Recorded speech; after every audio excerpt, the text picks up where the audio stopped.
know you need to stay tuned because Inkwell is coming right back with an amazing performance in our Artist Spotlight. But first, we're gonna jump into the art, history, and culture of our city as we go inside Baltimore. 3 days a week, for 40+ years, Charlie has guided this horse-drawn cart through the busy streets and crowded neighborhoods of Baltimore City. It helps to provide for your family when you're not working. It might not do it all, but it'll make sure that you're not put out in the cold or in the dark. Charlie is an Arabber, a street vendor specializing in produce.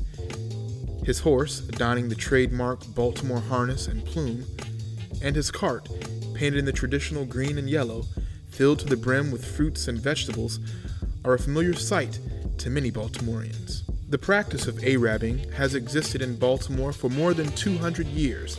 Once a fixture in many cities along the eastern seaboard, the tradition of horse-drawn peddlers has almost died out, for obvious reasons. Despite past zoning restrictions, regulations, and animal rights concerns, the tradition is still alive in Baltimore. But for how long?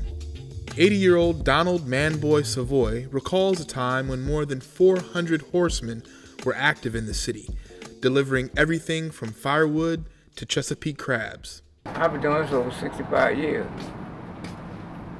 Yeah, a little kid before I got married, just about.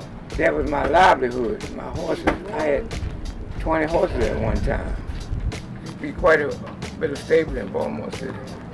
In fact, it was known for that because horses have to build this city.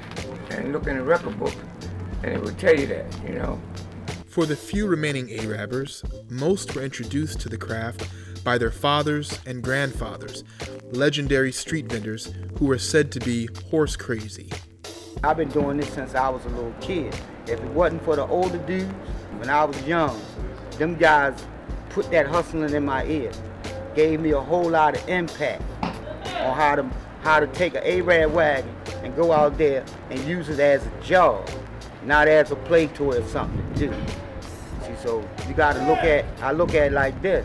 If it wasn't for them old guys taking me in, letting me hang around the horses when I was a kid, then nowhere where I've been. The familial aspect of Arabbing has contributed greatly to its longevity in Baltimore.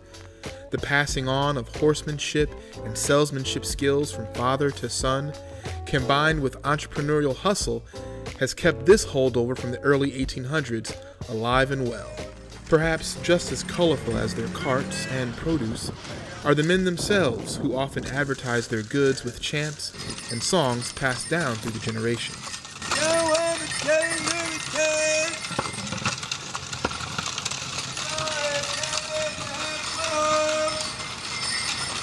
For Good News Baltimore, I'm Anthony Truitt.